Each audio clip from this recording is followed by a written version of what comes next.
And good morning. It's 7:04 on this Friday, March 22nd. It's time to head to Studio B for Coleman and Company.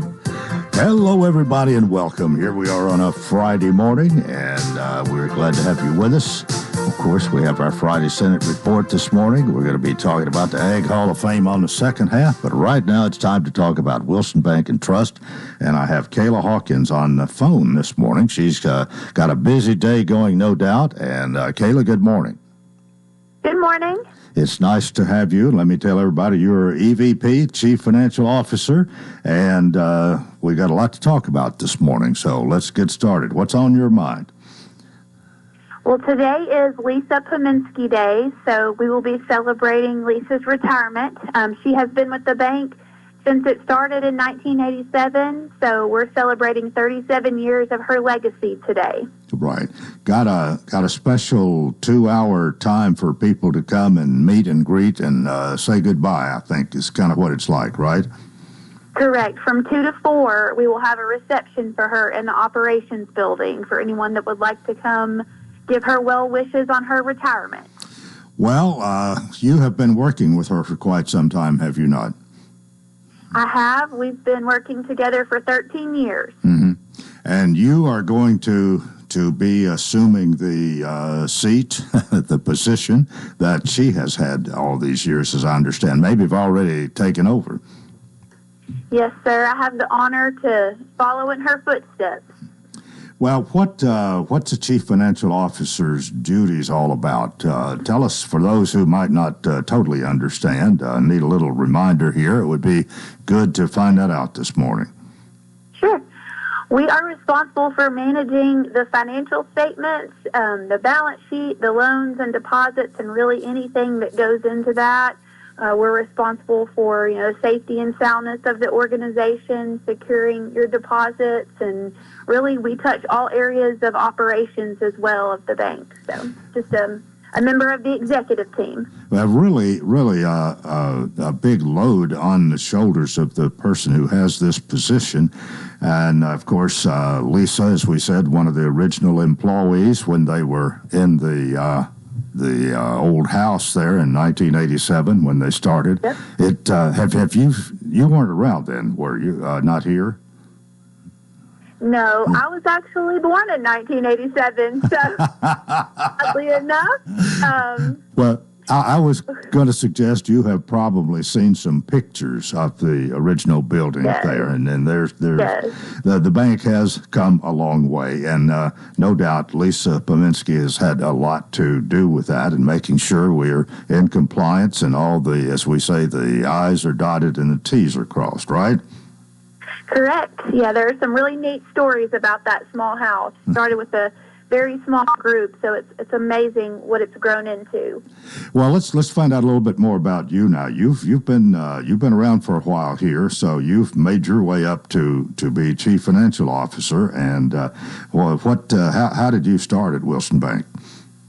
Yeah, I have an undergrad in accounting and MBA, and I'm actually a CPA. So I started in public accounting, and I was doing audits of financial institutions. So I came to Wilson Bank and Trust because I wanted to work in my hometown and still do what I love. So I've been here 13 years, and honestly, from the time that I walked in, I worked directly with Lisa kind of with this plan for succession. So I've managed our shareholder department, I've managed financial reporting, I've done some audit work, basically anything that touches finance and anything that Lisa did, I have been involved with that.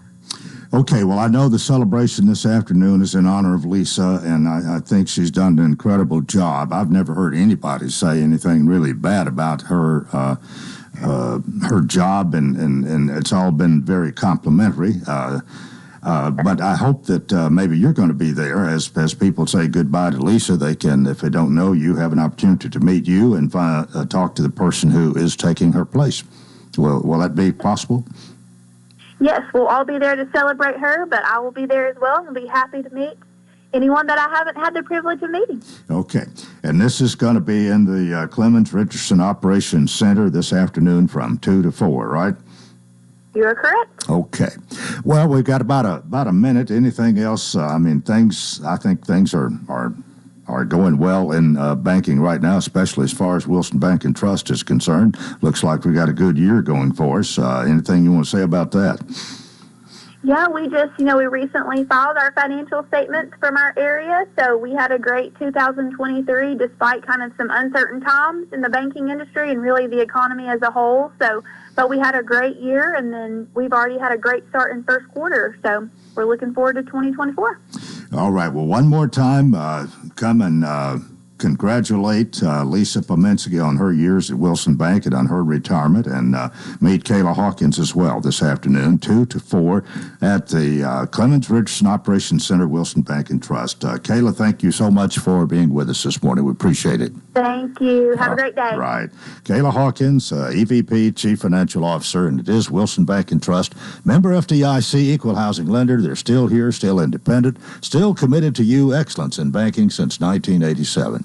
And with that, let me say good morning and welcome Senator Mark Pody for our Friday Senate report. Good morning, Coleman. What a great day to be alive. A few sprinkles of rain this morning. Yep, but not too bad. Temperature around 50 maybe, something like that, I guess. Yes, and so I've done, we're right about this time of year, and I went ahead, planted some seedlings for my tomatoes. I won't put them out for a few weeks yet, but I'm getting them started right now. Oh, well, I wish you well. I have not started anything yet. I've barely thought about it, but maybe I'll have a few.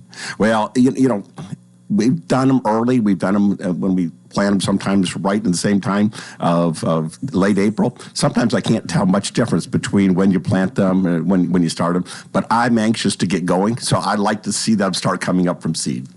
It all depends on the weather. If you have a warm April, they're going to take off and get ahead of everybody. But yes. if you don't, you're going to be about like everybody else. If it's still some frost on April 15th and all that kind of thing. And might have to get out there and cover them up. I've done that. I know. Well, all mine are inside. So, okay. So I get, and my wife got me a light that goes over the top of them. It's automatic, comes on and off, and so forth. So they get a little bit inside. So I don't have to worry about the frost. I won't put them outside until, late April. Oh, you're really getting technical now. Yeah, I'd like to play in the garden. Well, I don't think you call it play. It's Tennessee legislature. But you're making progress. We absolutely are. Our committees are shutting down. My education committee that we were in lasted over 5 hours. So that was just a long, long committee, but it's shut down. I've got one committee left. It's going to be the state and local. But in education, we have done this bill that was an important bill, especially to the people that are in fourth grade. Across fourth grade, there's about 12,000 students in the state that are on the bubble of whether they're going to pass to fifth grade or not. These are some of them that were held over from the third grade retention law last year. And, whether they were going to pass or not, we ended up with some off-ramps so they could get into fourth grade. And we said, here's some tutoring for them. We gave them some extra attention to help get them. And when we were going through Lebanon Special School System, and Brian Huddle met with a team, and we went down to the Capitol and said, here's some things that don't seem to be working on the fourth grade kids that are here. And they showed us the number of kids that they had, what's happening, their test scores and so forth, and ran through some models. And we thought, well, what's the best avenue? So we did make a temporary one-time ramp for them to meet with the parents, meet with the principals and so forth, and the teachers, and to say, should this child move forward, no matter what that test score might look like, what's the real person, what's that child looking at, what's that student doing? And they could make an individual decision going forward from fourth grade on to fifth grade.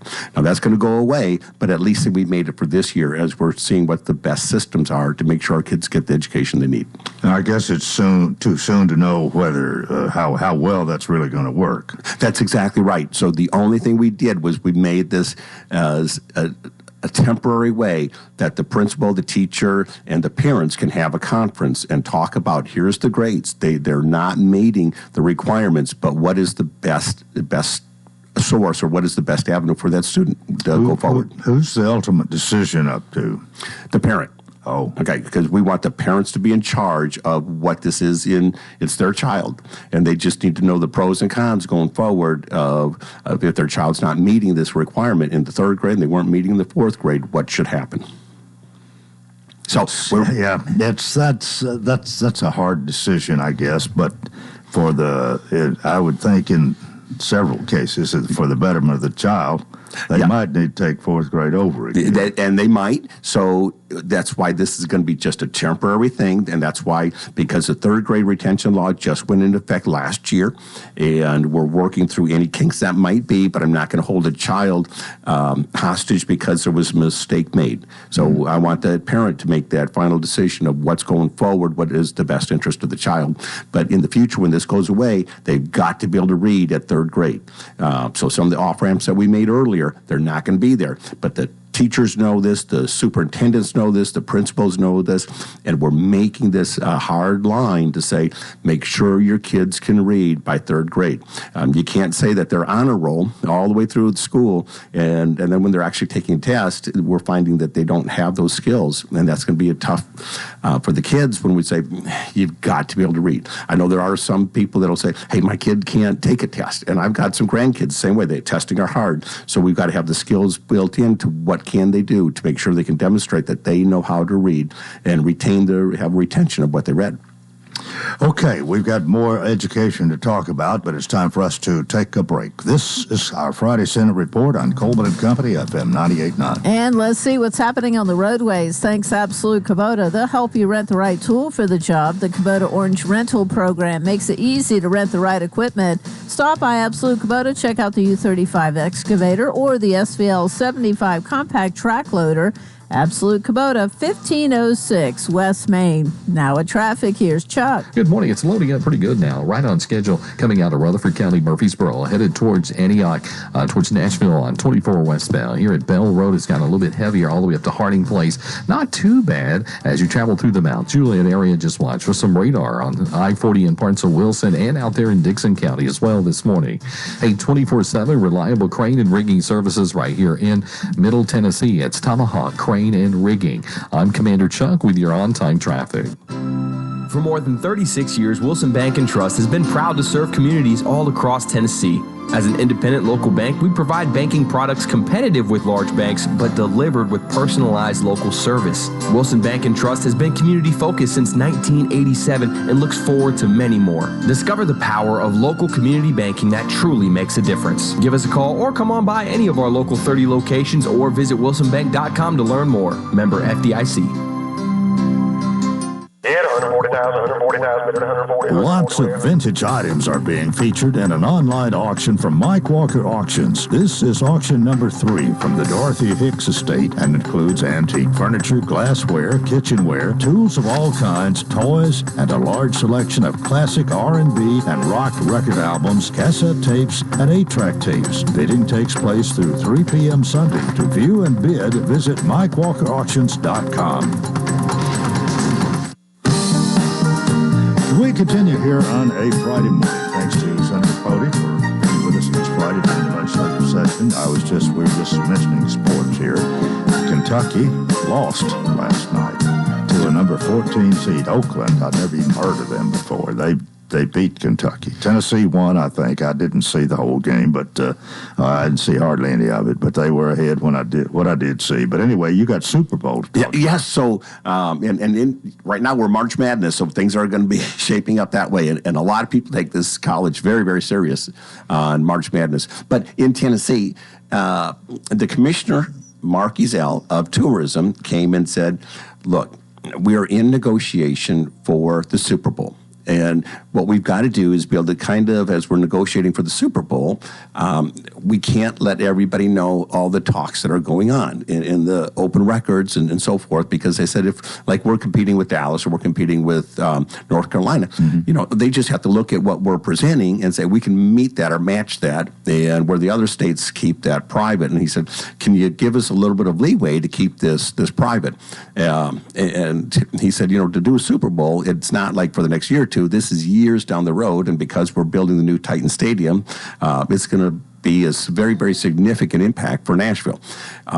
And so we said, okay, for negotiations like this, we think that it's okay to kind of keep that private, but as soon as the deal is done, it's got to be open record. And I think that's kind of cool to say, I'm an open record guy, but I can understand in negotiations sometimes you just can't show your hand at your opposition or your competition. Right. Well, that's almost sure defeat if somebody else is determined to have it, if they already know what you've offered and they can come up with one better. That's exactly right. Now, we know that in Tennessee, it would estimate that it would bring in over $300 million in revenue. And because we're a sales tax state, just spending that, it's going to be over $30 million to Tennessee. So that's a lot of money coming in.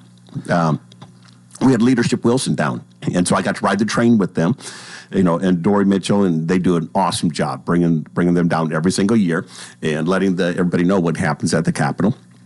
We also did lowered the franchise tax, and that's been a huge, huge deal for businesses.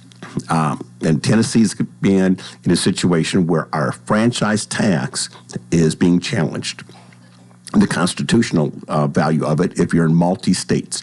So there's been some attorneys saying that they're going to take their clients and sue Tennessee. We went to the Attorney General, and the Attorney General said that they've got a very good case.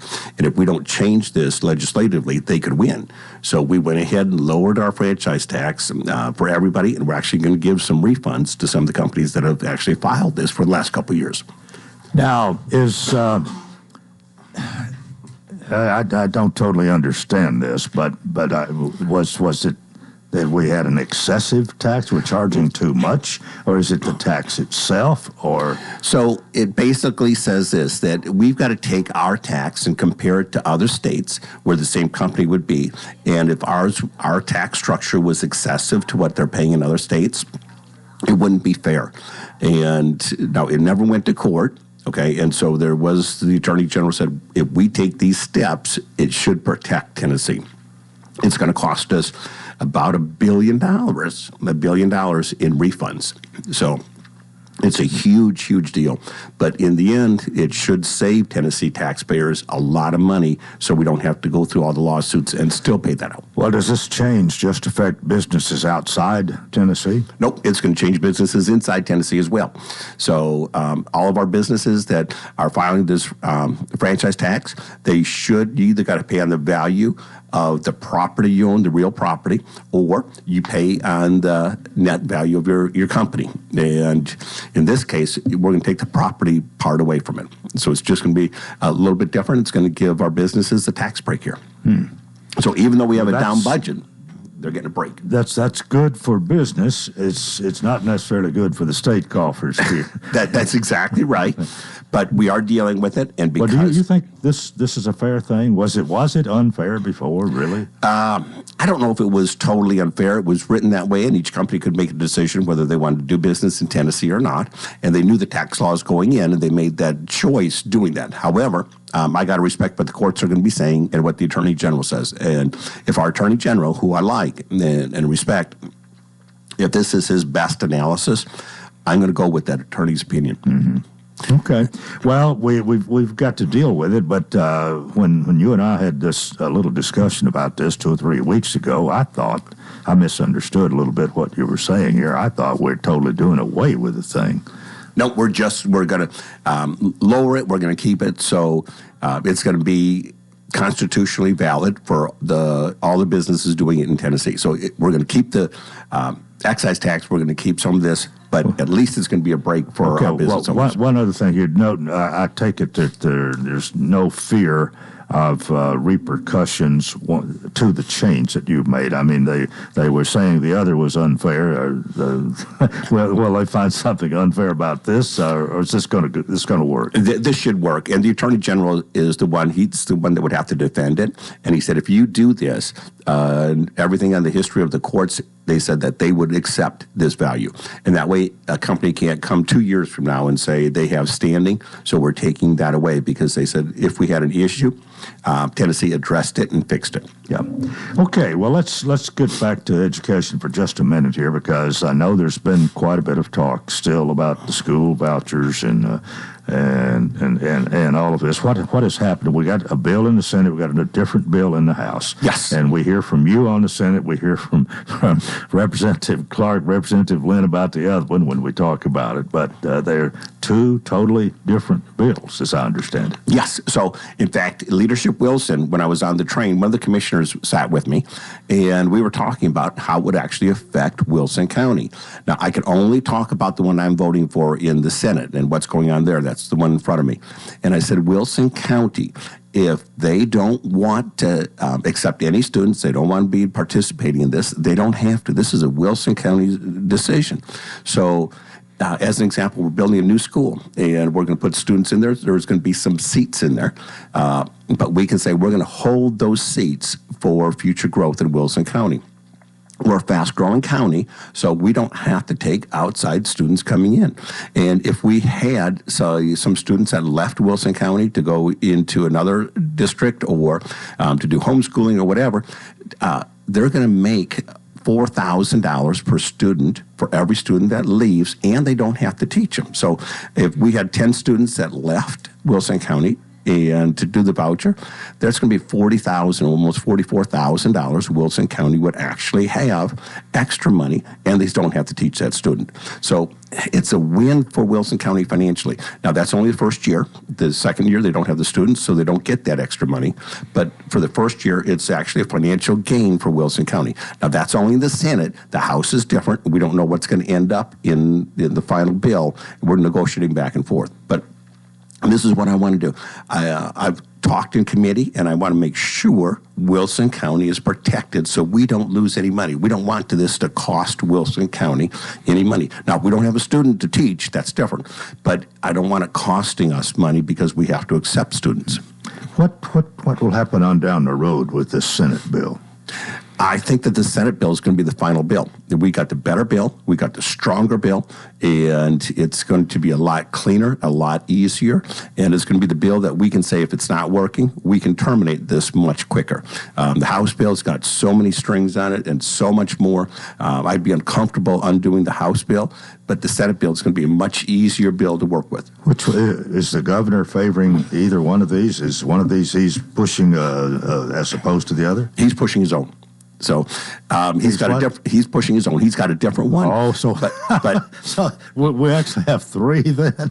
There are three. However, because he doesn't have a voice in the legislature, even though he presented it and wanted it and such, it's going to boil down to either the Senate bill or the House bill. And I would imagine it's going to go to a conference committee, and they'll vote on it and say what they can work with and so forth. So it's literally through the Senate. Right now they're waiting it and holding it in finance to see what it's going to be. But we're waiting on the House to pass theirs. That's probably another week or two away. Okay, well, I guess that's enough on that. We got about 3 minutes. What else is on your mind? I got a lot. So Friendship Christian School, we got Secretary of State Hart coming there today to congratulate everybody. They're 100% voter registration, so anybody that could register, they did as their students. Tuesday, the governor comes out with his supplemental budget. So Coleman and I talked about football, and when we come out with a supplemental budget, that's like saying we're entering the fourth quarter of our session. So we are definitely starting to close down and be looking at the end of the game, and we'll see exactly what the governor is going to be suggesting we fund and so forth. He came out with the first budget at the end of January. But there's a lot of tweaks that go into that. Now we're doing the supplemental budget, and this is getting right down to the nitty-gritty. And the legislature will then say, do they want to add, tweak, anything else in here? But we're getting down to this is the final things. Once we have the supplemental budget, everything that's behind the budget, we'll vote on yes or no if it's going to be funded, and we'll start closing down sometime in January. What's this franchise and excise tax change? Is it going to affect this year's budget? It absolutely will. It absolutely will, because we're going to have to find ways to pay that money out, that $1 billion, and we can't count on about $400 million coming on in the future. So it's definitely going to have some strings tightening, and we got to see where that's going to happen in the budget. So we're watching that really close, and we'll know that on Tuesday. That, I guess, the problem is bigger if you're one who wants to spend a lot of money. That's exactly right. It doesn't affect me. I'm the one that says no. One of the bills that came through, and it said, for example, feminine hygiene for our students. Should we fund that and pass it out? And as much as it might be a good thing to do, it's not the state's responsibility. We don't need that cost. I would put that more on parents, and I say no. But I said no to the diapers. I say no to these kind of things if it's not in the government lane that we're supposed to be funding. I say no. So it's much easier for me to say no to a lot of these kind of programs. Well, more of the same this week, I guess, but closer to you are in winding down mode, it sounds. Yeah, that's exactly right. So I got a few bills left to go through. One of the bills that I'm going to be working on is something that John Adams had done back in the 1700s. Okay, right after we became a country, he was president of the United States. And in April, he had passed a resolution, calling for our nation to do fasting and prayer. Well, I'm doing the same type thing right now for Tennessee. So we're going to say those that can, we're going to ask that you intermittently fast in July and pray and say, God, can you bless Tennessee? Can you forgive us for the things that we've done? And in 2 Chronicles, it talks about that. For 7:14, it talks about those nations, if they will humble themselves and seek my face and pray and ask for forgiveness, that He'll hear and heal our land. And we need some healing right now. So I'm going to be doing that as HJR. It's already passed the House. It's down the Senate. The next thing that we've got is a few other bills that are moving through. I'm not getting the transportation bill. I'm fighting as hard as I can right down to the last minute. But with the finances as tight as they are, I wanted to get more money into our budget for our roads, and it won't happen this year. It doesn't mean I won't be bringing right back next year. We'll see what our budget looks like then, but that's not going to happen. I'm down to the last few bills that I'm running. I've had a very good year. Almost every single bill that I recommended has passed, so I only got a couple left, and we'll be done for the year. Next week will be our last week for our board of advisory board that we meet with on Thursdays. And because once committees are all shut down, then it's just bills we've already heard. I already know where I am on what we're doing. So I just want to shout out to everybody and thank them for all their time and their work and their efforts that they do. And it's hours of work that they do to help me. All right. Well, thanks for being with us. We'll see you next Friday. Senator Mark Pody, our Friday Senate report. We've got more. We hope you'll keep it here, FM 98.9. And let's see what's happening on the roadways. Thanks to Bates Ford, that regular oil change, $39.95 up to 5 quarts oil, tax and disposal, 1780 Franklin Road. Now at traffic, here's Chuck. Good morning. It's building pretty good now through the Mount Juliet area. As we stare at it live here, coming in from Wilson County on 40 West up through the Hermitage area. 24, not bad. It's busy coming from Rutherford County, Murfreesboro, and through the Antioch area. We've seen it worse before, but give yourself a little bit of extra time. There's lots of radar. At least we saw some earlier. I-40 out in Dixon County around 840. 24/7 reliable crane and rigging services right here in Middle Tennessee. It's Tomahawk Crane and Rigging. I'm Commander Chuck with your on-time traffic. Chance of showers picks up across our region, mainly this afternoon into this evening. That high nearing 68. South-southeast winds gusting up to 20 miles per hour at times. Through the overnight, showers before 2 a.m., otherwise low down to 46. This for the forecast brought to you by Walker Auction and Realty, professional auction and real estate services. Get top dollar for your home, land, or personal property. Log on to MikeWalkerAuctions.com. They know auctions. That's a look at your forecast. I'm Stormy Clausen.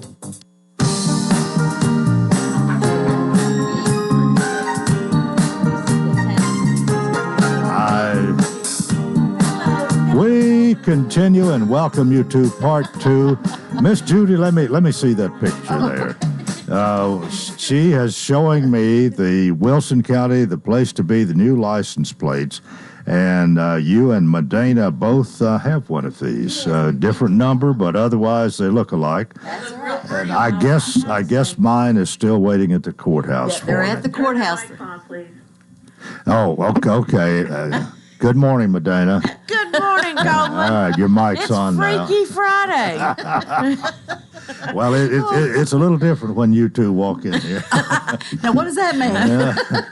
Well, because you are part of the C&D team of Exit Rocky Top Realty. Medina Hemantola, Judy Cox, 1330 West Main in Lebanon. Great people, great service, people you can trust. All right. But you're proud of that license plate. Yes, the Wilson County place to be license plate. If you ordered one, they're in at the courthouse. We picked ours up this week, and A lot of people were picking theirs up. So they're there. Just go up there and get them. Well, I think I've already paid for that, so all I got to do is go pick it up. That's right. Go up there and get it. Was it that simple? It was simple. It was simple. All right. Yeah.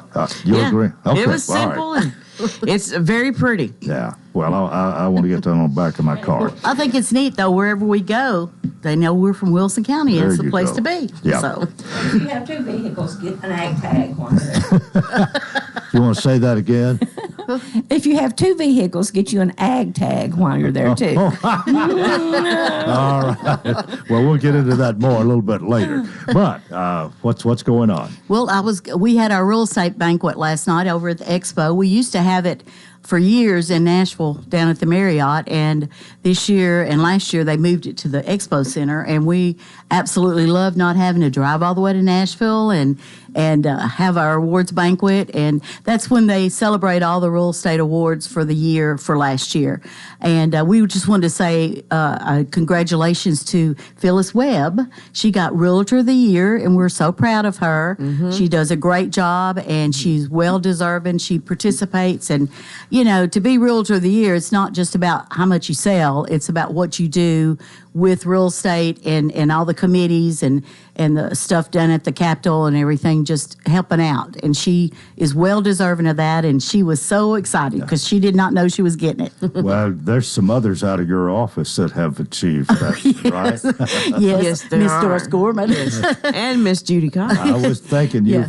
I was in 2002. They had listed in the program the ones that have received it the last 20 years, and I was the oldest one on there.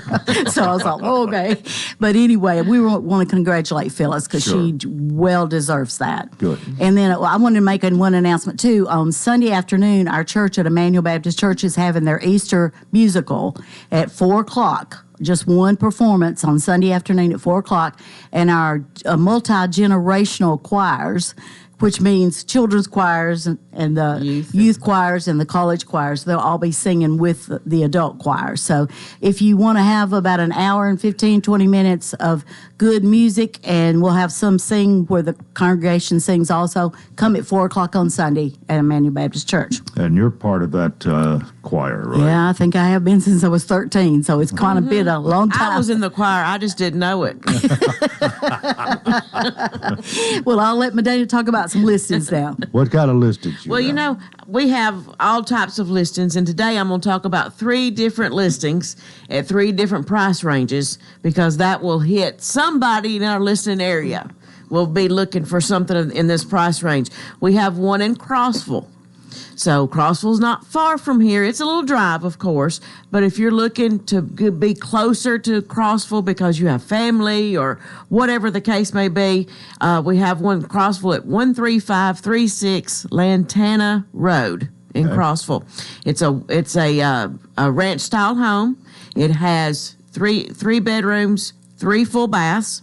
It has a basement, and basement is mainly for storage down there, and it also is sitting on almost right at an acre, and it has a wraparound covered deck with a 2-car carport, and then detached it has a 2-car garage with a workshop, and it has electricity in it. Inside the home has been totally remodeled, and it has new appliances, stainless steel appliances, all the floor, there's no carpet. So it's all original hardwood or LVT. You walk through the home. It's got a nice floor plan, but it's a great investment for a first-time home buyer, somebody that wants to downsize, or it could be an investment property. So give us a call on that one. That one is listed at $289,900, so that's a great price. Then the next level we have is here in Wilson County in Lebanon at 609 Windmere Drive. And we have a new price on that one. That one is at $475, and it's a little bit over 2,200 square feet. And it's sitting on a corner lot of Windmere and Leeville Pike. Okay. And it's, like I said, over an acre. It's in Westview Acres. It's 4 bedrooms, 2 full baths, mature trees, screened-in back porch. It has everything that you would want in a home. It was built in 1977, and so it's really good built, to put it that way. And that neighborhood has all ranch houses. This one is one of the few that's a 2-story house. So give us a call on that one. It's 475-9. Then we have another one that's coming up next week. We're having professional pictures made next week in Five Oaks. And it's at 101 Five Oaks Circle. It's on the corner of Five Oaks Circle and Ridgecrest.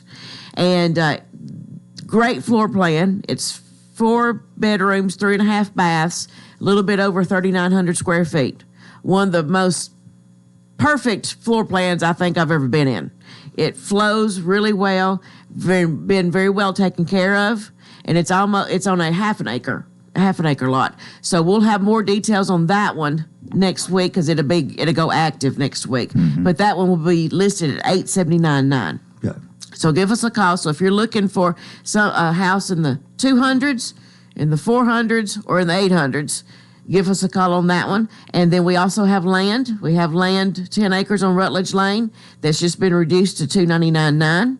It's got the septic already, 3-perk bedroom. The septic tank's already there. The electricity is there. 1-inch water line is on the property. No restrictions, no HOA. So give us a call on that one. That one is ready to go. And then we have on Canesville Road, we have 10 acres.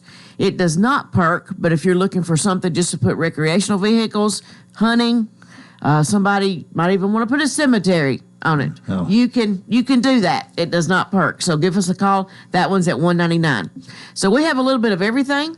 So if you're wanting to stay in Wilson County, give us a call. We'll help you with anything in Wilson County, surrounding counties. If you want to go further east, give us a call. We can help you with that too. 615-443-3130. That's it. I just love it how she does all that without any notes. I'm so proud of her. She's copied from a good That's what I model. learned from one of the best. Well, y'all have a great one. We'll do it again next Friday. And remember, Yes. don't make a move without us. All right. All right. C&D Team, Exit Rocky Top Realty, 1330 West Main here in Lebanon. Again, people you can trust. We're 20 before the hour, and I already mentioned in the beginning this morning, we're going to be talking about the Wilson County Ag Hall of Fame on the second half this morning. And it is my pleasure to have two, I think, dear friends, really, who are with us this morning. I've known both of these people for longer than I really want to talk about. But ladies first, Diane Major, good morning to you. Good morning, Coleman. It's so nice to see you, to have you with us today. And Keith Harrison, good morning to you. Good morning, Coleman. Did you notice that Tennessee won last night? Before we did anything, I just want to make sure you knew that. I heard that they did. Okay, I'm sorry. I just wanted to make sure. They better be careful, though. I'm telling Who you. do you play next? Texas. Texas. Yeah, it's going to be a great game. Oh, you know who lost last night? That would be Kentucky. Kentucky. Yes. And I did see the end of that one. And Calipari was not in a very good shape. They waited too long to rally. I think so, but that's March Madness. Yeah, It's a fun it time is. of the year. Well, the Texas game will be a little bit different, but if you win that one, I mean, it's possible you could meet Purdue.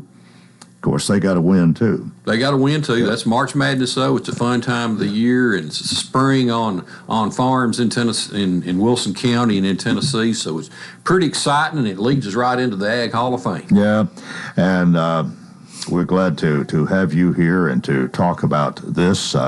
Try to do it every year. And when did this actually start, the Ag Hall of Fame? It was 17 years ago. That You were part of the beginning, There right? were several of us that got together, Stratton Bone, Hale Moss, Diane, Ruth Carell. I'm going to lead somebody out here in a minute, Diane. But we got together and just kind of felt like that we needed to do some things to honor the folks that had such an impact on agriculture in our county. And it's just become a real wonderful blessing and history of agriculture in our county. And as we urbanize more and more, it's so important for us to remember exactly where our roots are. And this is a great way for us to do this on an annual basis. Well, the two of you have been greatly involved in agriculture, I guess, just about all your life. Diane, you and your family have had a What a grade A dairy you've been running. I reckon you're still running it, aren't you? We're still there. Yeah. And I think of a lot of people who used to milk cows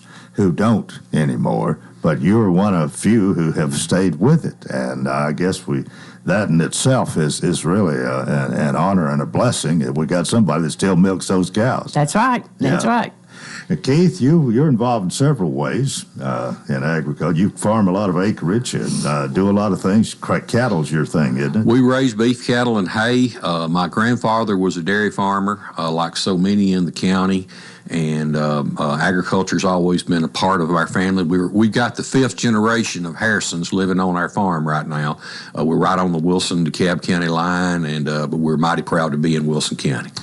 All right, we need to take a break in about a minute, but let's just, I've announced this a couple of times, I think, already, and I know the word is out a little bit, but you got 4 people going to be inducted, and just give us that list here, and then we'll take a break and talk about each one of them when we come back. Okay, Bill and Cheryl Ligon, Johnny Ricketts, Don Simpson, and Nelson Steed. And they're going to be inducted at this ceremony coming up in April. When is that exactly? April 2nd. All right, it's not far away. And what time's it going to be, Diane? 6 o'clock is a meet and greet that we hold from 6 to 6:30, where people can just get out and visit each other and look at some displays. And then we will sit down for a wonderful meal at 6:30. All right.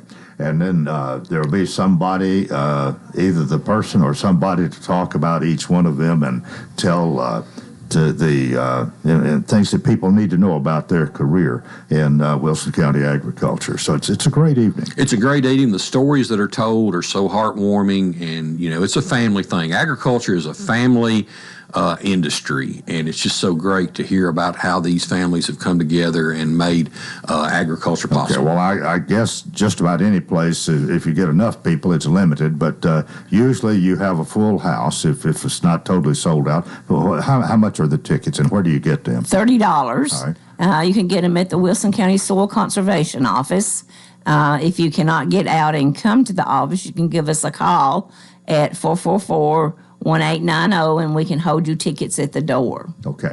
All right. Well, with that, we'll take our break, and we'll talk more about each one of these individual inductees here on Coleman and Company, FM 98.9. And let's see what's happening on the roadways. Thanks, Absolute Kubota. They'll help you rent the right tool for the job. The Kubota Orange Rental Program makes it easy to rent the right equipment.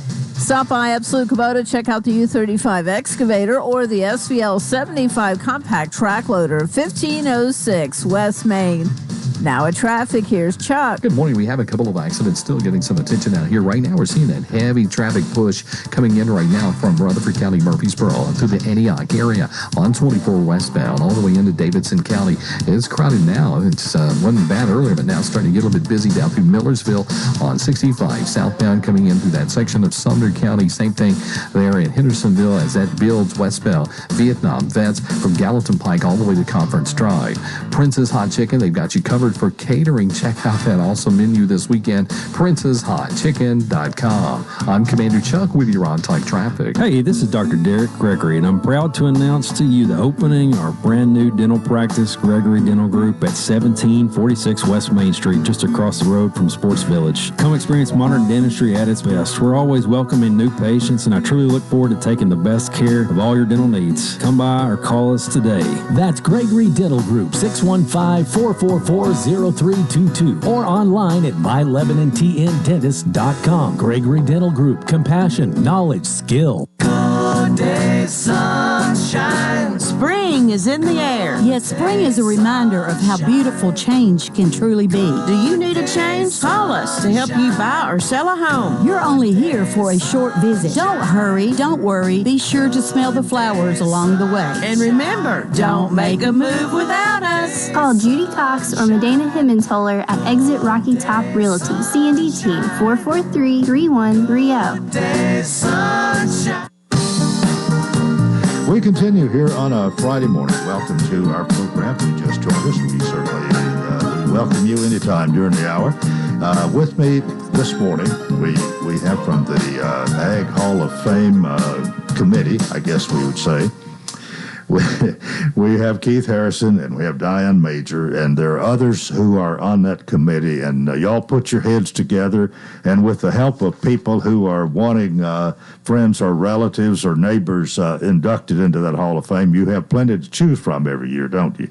We do. Yeah, talk about the selection process, and then we'll talk about each one of these that's going to be inducted this year. You know, it's kind of interesting. You know, we've got a good cross-section of folks that serve on the board, and one I need to mention who was instrumental in helping getting this started, too, was Mr. Ben Powell from the Watertown area, who was in charge of the 4-H programs in the state of Tennessee for many, many years. But other folks that are on the committee with us, too, Ruth Carell, our former extension leader, Lewis Fletcher, former ag teacher in Mount Juliet, Isabel Hall, a very involved person in the horse business and cattle business here in the county, of course, Lucas Holman, our current extension leader, and then Neil Oakley, farmer, and he kind of dabbles a little in real estate, I've heard, too, out in the Carroll Oakland area, right beside the school there. But, you know, we get together and we look over, we get nominations from the banquet, from people that just call in, and we look over those. We try to, you know, get folks, if we can, kind of a cross-section. You know, we try to cover the whole county if we can, not just pick I always say, let's just pick the folks at Watertown. But they kind of overrule me. They remind me that we've got Mount Juliet, we've got Lebanon, we've got the Glade, we've got all over. But we try to do that and just look at the impact that folks have made, not just on the farm, but also how they've made impact civically, how they've helped out in building Wilson County and making it the wonderful place that we live in today. Yeah, you even got a Centerville farmer last year, James Ray Johnson. We sure did. We spread this thing out, don't we? He's the only one I can think of from that particular area, but I was glad to see that. Well, okay, let's talk about this year. And each one of y'all want to do, okay, we've got Bill Ligon and his wife? And his wife, Cheryl. Okay, Bill and Cheryl. You don't have Cheryl's name on that news release I got here, so let me write that down. Okay. Go ahead. Of course, most people know Bill Ligon. He is from the Mount Juliet area, almost to the end of Wilson County. And in fact, the two that I'm going to speak about this morning are both from the Mount Juliet area. A lot of people don't think there's very much farming or agriculture in the Mount Juliet area, but there has been and continues to be some there, and we recognize them. And Bill has a very varied career. He graduated from Mount Juliet High School, and then he went on to UT, majored in agriculture education and animal science, got his bachelor's degree there, and then he went east for a little while and up into, I think, North Carolina and Virginia, and helped with a hog operation there. And then through the ROTC program, he went back to school, and he has his master's degree from there, and he worked there for a while. But, the old saying is you just can't get the farm out of the boy, And a lot of older people still remember his daddy. If you ever met him, you will remember him well. You do remember him, Coleman? Oh, who was his father? His father. Help me.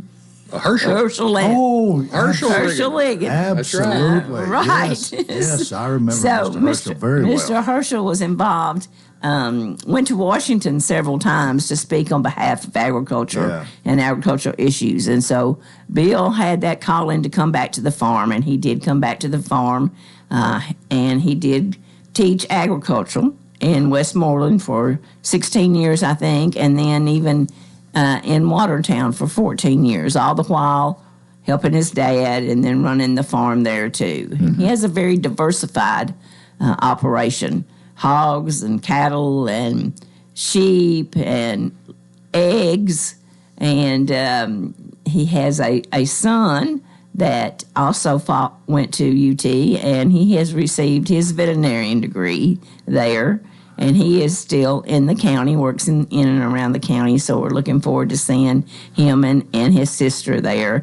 His wife, unfortunately, died a few years ago, Cheryl, and she was a stay-home mom and a farmer. She helped him with the sheep, particularly with the sheep birthing and the egg collection. Yeah. And so he was always, when I talked to him, he always wanted me to mention her and how much help that she was to him during their life. That is wonderful. That's great to know. We better get on to somebody else. So you want to do the next one too? I have Johnny. I have Johnny Ricketts. Johnny Ricketts. Tell us about Johnny Ricketts. I don't know. I didn't know Johnny Ricketts very well. I still don't know him really well, but we've had several conversations since we started this. And he has also graduated from Mount Juliet High School. So he said that his dad was a dairy farmer, like many of the folks before. And he really wanted to stay there and continue dairy farming, but his dad had other ideas about what he needed to do, and he wanted him to attend college, and so he did. And he thought he needed to get a job that had some retirement benefits. And so Johnny did work at Ford Glass Company for 30 years or whatever it took, but just as soon as he could, he got back to the farm. And the whole time that he was at Ford Glass, he considered himself having two jobs. He was a farmer and a Ford Glass worker, and he has cut his herd back some since his health is not as good as it once was, like most of us. But he still has cattle there, and it's on a family farm on Posey Hill Road, and he has purchased some other acres too to add to that. And he and his wife, and he has two daughters who also live there on the farm. So it is a family operation there. Okay, we've got two more, and these other two people probably recognize them more quickly, maybe, if you hadn't had an opportunity to know Bill Liggett and Johnny Ricketts. You surely knew Don Simpson. Absolutely. So tell us a little bit about Don and agriculture. I'll be glad to. You know, most of us know Don Simpson from his time serving as our county mayor here. He served as county mayor for 20 years. But Don was raised on a dairy farm and always had some strong agricultural roots. You know, of course, the place that I got to know Don so well was with the Wilson County Promotions and the Fair Board. He was so instrumental in getting all that stuff kicked off that we enjoy so much today at the Wilson/Tennessee State Fair. But Don was so supportive of that. But all the while he was working towards building Wilson County, he was also farming, and that was his real. He called. I know Miss Peggy called it his North Star. He always raised those Hereford cattle. He was really into walking horses and that kind of thing, and just a pillar of our community. But no matter I just think about all the wonderful good things he did for our county and get us into the position we are today.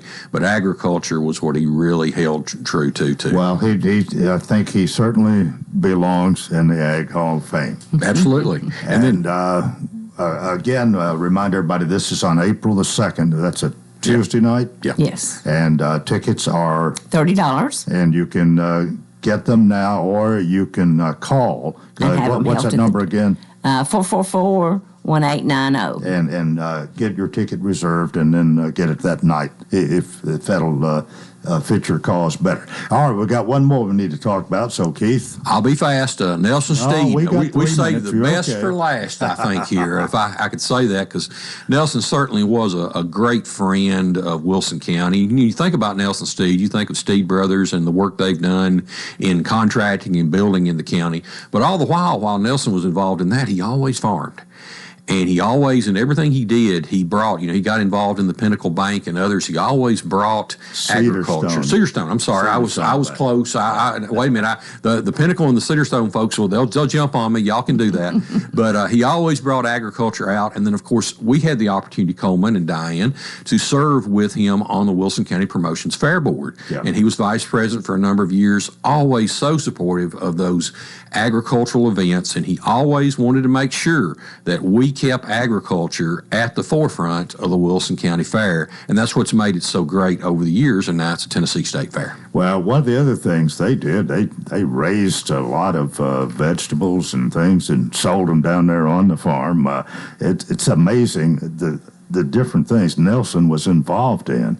I mean, you're out here building big buildings. You're starting a bank. You're farming almost 7 days a week.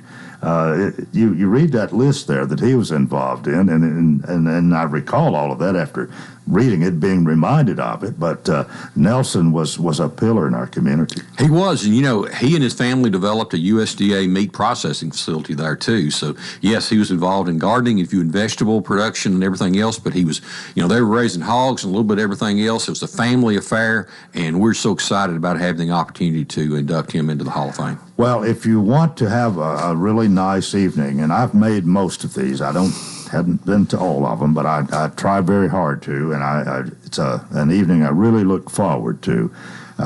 It will be at the same place, right? At the Expo Center, right. Yes. And a great meal, great fellowship, and then 4 people to be inducted. Again, Bill and Cheryl Ligon, Johnny Ricketts, Don Simpson, and Nelson Steed. And you have a great committee here who seem to work really fine together. Will you be the MC again? Yeah, I'm afraid you stuck with me for another year. I tried to negotiate a little better contract, and it was tough, But the reason this committee works so well is we just do what Diane and Ruth Carell says. That's just the way it is. Well, it's really a fine committee, and I'm privileged to know most of it. A lot of you have been on the air, even been almost regulars with me over the years. So congratulations to the Wilson County Ag Hall of Fame Committee and these 4 inductees, and we'll be hearing more about that. But thank you all for being with us today. I've enjoyed it very much. Thank you, Coleman. All right. Your tickets are at the door, so we hope to see you. All right. Diane Major, Keith Harrison, and that's it for Friday. Have a nice weekend. Till Monday, I wish you a fantastic day.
It's our Halloween special. I got it wrong. We'll be playing all your favorite Halloween songs.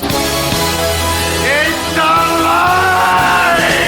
Halloween night beginning at 5 p.m. Happy Halloween, darling. Tune in if you dare.